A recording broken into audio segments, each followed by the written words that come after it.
Halo, selamat siang Sobat iTech Magazine. Kembali lagi bersama saya, Elsa Azarita, dalam special interview bersama tokoh yang tentunya eksekutif tokoh ya di Indonesia yang memang menaungi salah satu asosiasi e-commerce di Indonesia. Ini dia Pak Bima Laga. Selamat siang Pak Bima. Selamat siang, apa Luar biasa kabar? sekali, alhamdulillah sehat. Bapak sehat ya Pak? Semangat selalu ya Pak. Walaupun di kondisi pandemi tentu kita harus tetap jaga kesehatan, dan juga special interview ini tentu sudah menerapkan protokol kesehatan terlebih dahulu. Oke, Pak Bima Laga ini merupakan ketua dari Asosiasi E-commerce Indonesia ya Pak ya? Betul. Atau biasa kita sapa dengan IDEA Association gitu ya Pak? Betul. Nah, beliau ini juga sudah ada di dunia e-commerce ini selama 12 tahun ya Pak. Ya. Ini sudah banyak pengalamannya tentu dari rumah ke rumah, artinya dari e-commerce satu dengan yang lainnya Pak ya, sudah sangat concern dan juga ahli dalam bidang e-commerce tentunya. Nah, sebelumnya Pak, sekarang kesibukannya sedang apa nih Pak? Ya, sekarang ini selain sebagai Ketua Umum dari Asosiasi E-commerce Indonesia atau IDEA, saya sendiri sehari-hari bekerja di bineka.com, salah satu pionir dari e-commerce e-commerce di Indonesia, sebagai Vice President Corporate Affairs. Gitu. Jadi saya memang membawahi dari Corporate Communication dan Government Relation. Oke siap. Nah, sebelumnya Bapak juga ada pengalaman ya Pak? Betul. Gojek ya Pak ya, dan Bukalapak Pak? Iya betul. Jadi memang kalau boleh cerita sedikit Mbak, perjalanan saya itu dimulai waktu saya bersama dengan CEO saya, kita membuat price comparison site. Jadi untuk mencari barang dan harga kita buat tahun 2010 bernama pricearea.com. Pada di situ memang kita melihat perkembangan e-commerce saat itu adalah tipping point. Banyak orang yang ingin membuat e-commerce di Indonesia. Dan pada saat kita membuat price comparison, kita melihat untuk memudahkan penemuan barang dan harga, akhirnya kita membuat price comparison. Kita mendapatkan investasi seri seed funding seri A 2014, perusahaan itu diakuisisi oleh Korean company. Jadi dan 2018 saya pernah join di Gojek. Setelah itu saya mendapatkan kesempatan untuk bergabung di Bukalapak selama 2,5 tahun. Di awal tahun kemarin 2021 saya di Bineka sampai sekarang. Jadi kurang lebih saya di Bineka ini sudah.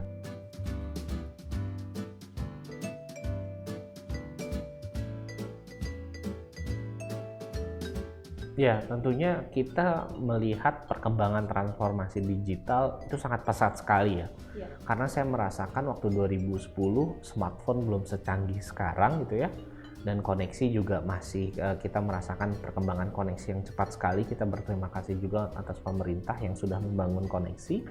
Dulunya kita masih web base gitu. Nah, waktu dulu kita bilangnya 2.0. 2.0 itu jadi satu arah, Mbak. Gitu. Jadi nggak ada interaksi satu sama lain. Lalu setelah itu 3.0 dan yang paling familiar adalah 4.0. Jadi 4.0 itu sebenarnya adalah bisa berinteraksi antara kedua belah pihak di dalam satu wadah, yaitu wadah di internet. Nah, setelah wadah di internet itu terjadi, kita juga melihat Indonesia itu menghadapi lonjakan karena smartphone. Jadi banyak orang yang belum menyentuh internet tapi langsung menggunakan smartphone. Tapi satu sisi itu merupakan golden age atau golden moment mungkin kata yang paling tepat. Karena saat orang menggunakan smartphone dan itu penetrasi dan dia langsung penggunaan internet kita pesat. Pertanyaannya, setelah penggunaan internet ini pesat, terus mau dipakai buat apa? Nah, disitulah peran dari ekonomi digital sebenarnya bisa masuk. Nah, tadi kembali ke pertanyaan Mbak dan juga ada pembahasan mengenai resiliensi G20. Salah satunya adalah digital connectivity dan juga COVID recovery. bagaimana dengan ekonomi digital itu bisa bermanfaat untuk pengembangan atau perbaikan dari ekonomi kita pasca di COVID recovery. Nah, ini adalah peluang yang bagus sekali dan ideal. Alhamdulillah saya tentunya diundang sebagai National Strategic Stakeholder juga di DWEG, itu Digital Economy Working Group, dan kita terus menyampaikan masukan. Jadi itu Mbak, kurang lebih.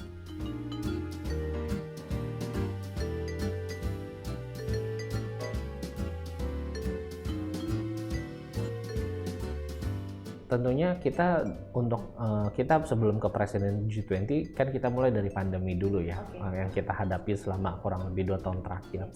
Nah, pada saat 2 tahun terakhir itu awalnya pandemi, kita terus memikirkan bagaimana bisa meningkatkan perekonomian yang saat itu memang saling berdampak sekali, khususnya kepada UMKM. Dari itu kita mempunyai bersama dengan pemerintah tentunya ya, kita membantu pemerintah, mensupport pemerintah, kita mempunyai gerakan Bangga Buatan Indonesia, yang dimana gerakan itu adalah memfokuskan UMKM yang berdampak pada saat itu untuk kita bantu onboardkan ke platform digital, sehingga penjualan mereka itu bisa terbantu dari perekonomian digital. Nah, itu adalah salah satu contoh gerakan, tetapi nggak berhenti sampai di situ. Setelah gerakan itu kita juga melihat, oh ternyata UMKM ini butuh pendanaan. Begitu dia mau mengembangkan ordernya, banyak order gitu, dia membutuhkan pendanaan. Setelah itu apa? Setelah pendanaan ya tentunya program-program yang untuk menaikkan dari penjualan. Mungkin itu yang selama ini kita lakukan, Mbak.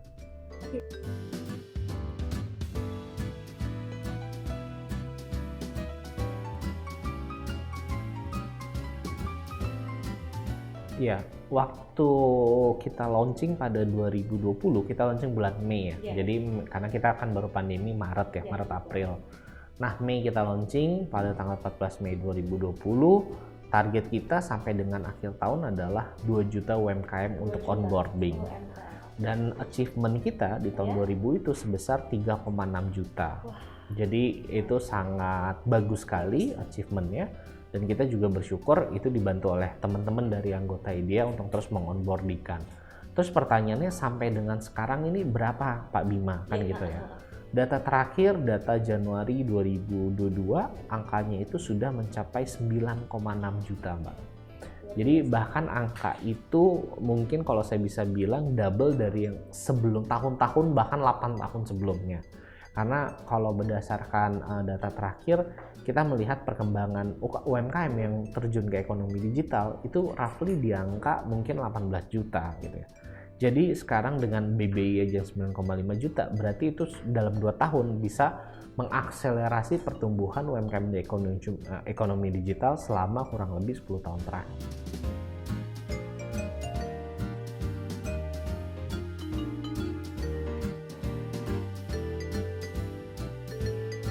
Ya, menarik karena literasi dan digital skill itu termasuk dalam isu nomor 2 di dalam presidensi G20 di dalam Digital Economy Working Group.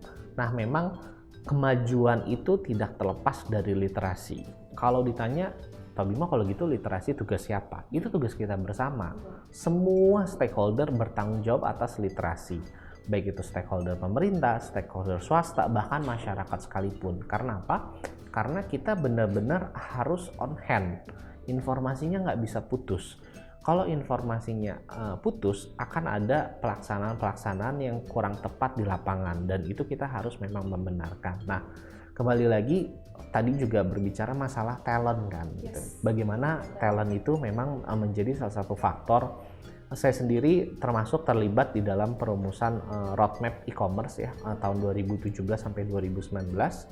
Dalam salah satu dari 7 poin itu, salah satunya adalah memang human resource atau talent gitu.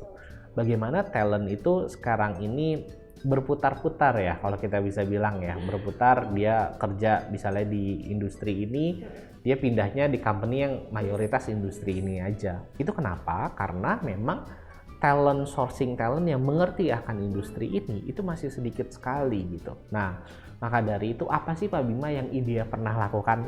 Kan mungkin pertanyaan selanjutnya itu gitu. Nah, kita pernah melakukan waktu itu sebelum pandemi ya 2019 event offline namanya IDEA Works, Mbak. IDEA Works adalah kita ingin mengenalkan kepada adik-adik kita yang lebih muda, tetapi ini bukan di mahasiswa Mbak, tapi di yang masih SMA dan SMK. Kenapa? Kita memberikan job desk apa saja yang terjadi, yang ada di dunia e-commerce. Jadi sebenarnya di e-commerce kan orang kerja di e-commerce, terus ada kerjaannya ngapain aja sih gitu. Nah itu kita Ideworks itu kita memberitahukan sehingga nanti setelah mereka lulus SMA dan mereka ingin kuliah, mereka sudah tak dapat gambaran.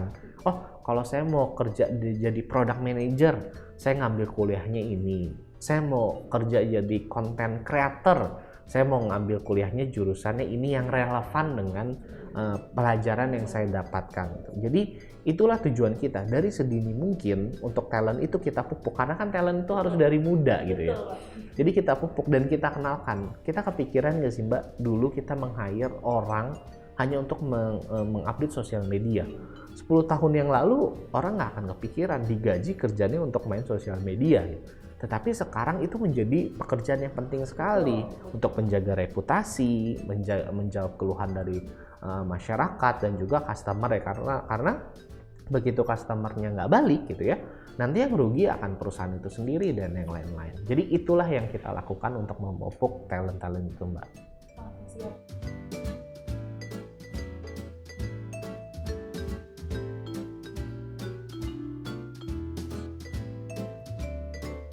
Perkembangan teknologi itu memang sesuatu hal yang kita tidak bisa bendung. Ya.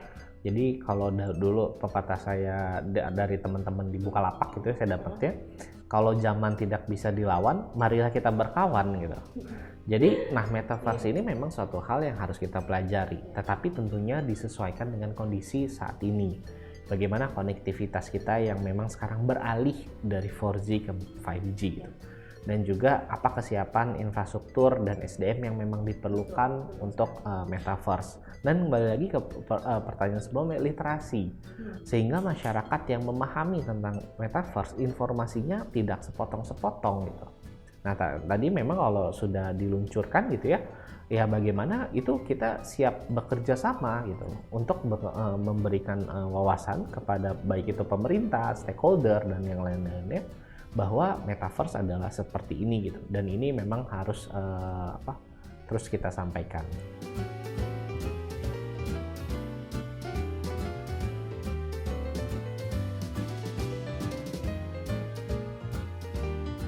Ya tentunya memang fenomena ini terjadi dari fleksibilitas ya. Fleksibilitas apa yang dilakukan di startup yang dulu memecah rules yang biasanya dari company-company itu sendiri. Baik itu dari jam masuk gitu ya, terus dari pola bekerja. Tetapi dengan pandemi ini kan berubah lagi Mbak. Metode kita ya. Yang tadinya kita kerja di kantor, kita akhirnya menjadi WFH gitu ya. Saya rasa peran milenial sendiri memang terjadi karena daya serap. Karena memang banyak sekali lowongan yang dibuka dengan kehadiran para startup ini gitu. Kita sendiri kan kehadiran munculnya startup member Idea contohnya itu ada 230-an, dan mungkin saya bisa bilang 80% startup. Bayangkan kalau satu company bisa menyerap 100, 500 bahkan sampai ada yang ribuan gitu. Nah, tentunya kan itu dibutuhkan peran generasi muda untuk mengisi posisi-posisi tersebut.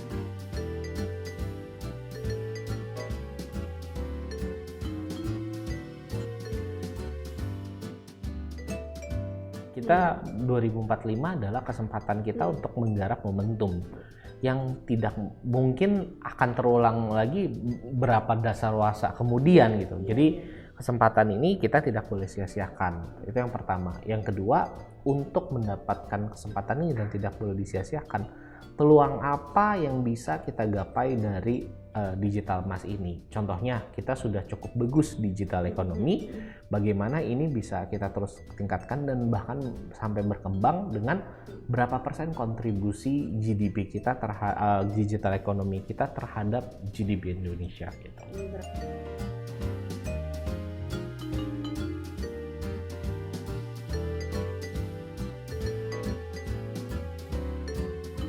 Ya, tentunya mungkin saya akan berbicara sesuai dengan kaidah e-commerce-nya aja kali ya.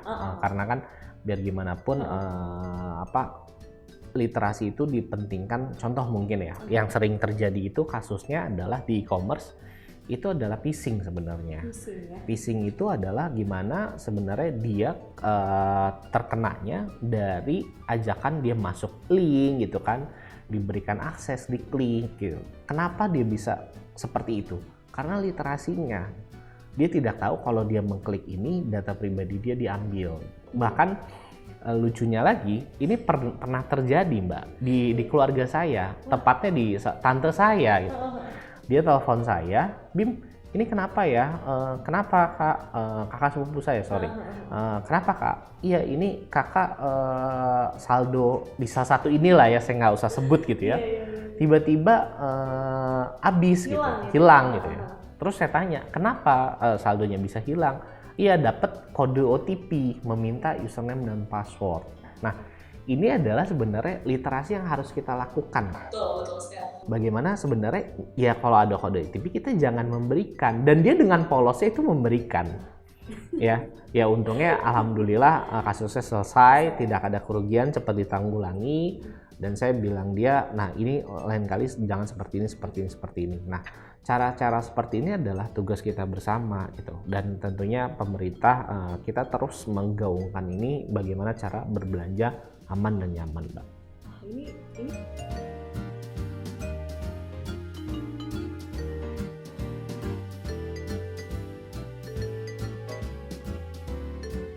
sekarang ini kan kita punya BSSN gitu ya, untuk penanggulangan Badan Sandi Cyber Negara, dan tentunya kita punya Kementerian Kominfo ya, yang dimana Kementerian Kominfo juga punya beberapa event namanya Cyber Kreasi gitu. Itu untuk benar-benar menggaungkan dari literasi juga bersama saya di National Strategic di DWG itu. Nah, ini adalah memang bukan pekerjaan yang 1-2, karena ini sifatnya kayak virus Mbak, maksudnya begitu selesai ada cara baru gitu. Nah, cara baru ini tentunya harus kita tanggulangi dengan metode baru.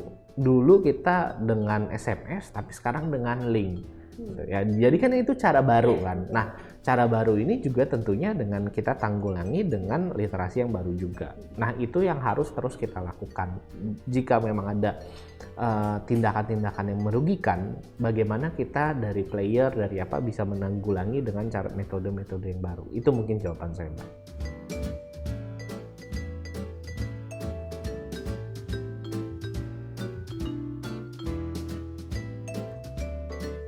Ya, tentunya memang market Indonesia itu kan masih market yang terus harus perlu diedukasi. Bagaimana kita melayani customer gitu ya, dari sisi supply side dan juga demand side. Tentunya dan market Indonesia ini makin kesini makin dewasa sebenarnya gitu. Jadi dulunya saya beli di sini karena cuman ada barang di sini, tetapi nggak seperti itu lagi gitu. Saya beli di sini karena memang saya puas dengan servis yang diberikan di sini. Nah, itu sebenarnya yang perlu dijaga. Bukan hanya itu, dari servis yang diberikan. Jadi bukan hanya menjualan barang. Dulu ingat gak kita kalau masih beli pulsa handphone gitu ya, kita pasti masih ke counter-counter kan. Tapi kan semuanya sekarang dilakukan di digital. Bahkan di marketplace hampir semuanya bisa dilakukan. Dan perluasan servis menurut saya juga menjadi salah satu bagian penting gitu loh. Bahkan bayar IPL rumah aja bisa di marketplace Mbak sekarang. Nah, jadi itu adalah service-service yang diberikan oleh marketplace untuk dia jangan sampai customer ini bisa pergi kemana-mana. Gitu sih Mbak sebenarnya. Berarti ini customer centric ya Pak ya? Artinya semua itu customize, harus menyesuaikan apa sih tadi permintaan customer itu, kebutuhan customer itu apa? Ini luar biasa customer needs ya Pak itu tadi, bahwa kalau kita mau bersaing kita harus lihat apa yang dibutuhkan customer itu tadi. Oke, mungkin terakhir Pak, kita tadi sudah banyak membahas ya, mungkin dari sisi hal-hal yang berkaitan dengan isu digital gitu ya.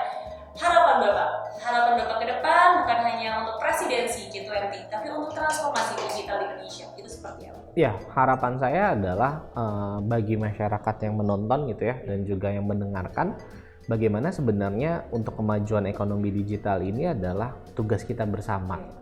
Baik itu kita sebagai stakeholder yang membeli, atau kita sebagai wirausaha yang memanfaatkan dari ekonomi digital.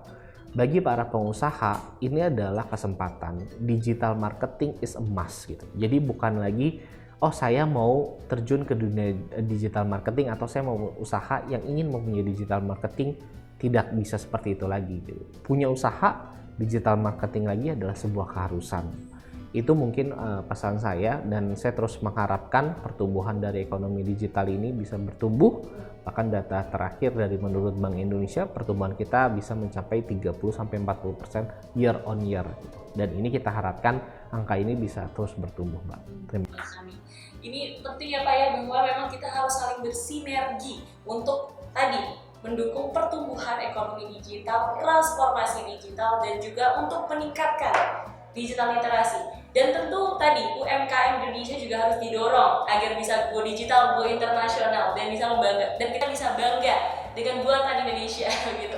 Mungkin itu tadi pemirsa perbincangan saya dengan Pak Bima Laga. Ini juga berkaitan dengan topik utama special interview ini, yaitu Embracing Digital Economy with Corporate Digital Risk and Governance. Terima kasih banyak Pak Bima. Terima kasih Mbak. Makasih. Dan semoga special interview ini bisa memberikan insight-insight nih, bukan hanya untuk kalangan profesional, tapi buat anak-anak pelajar bahkan ya, untuk bisa belajar nih bahwa memang dimulai tadi sejak dini begitu untuk mengetahui tentang digital. Salam sehat selalu, terima kasih, sampai jumpa di special interview berikutnya.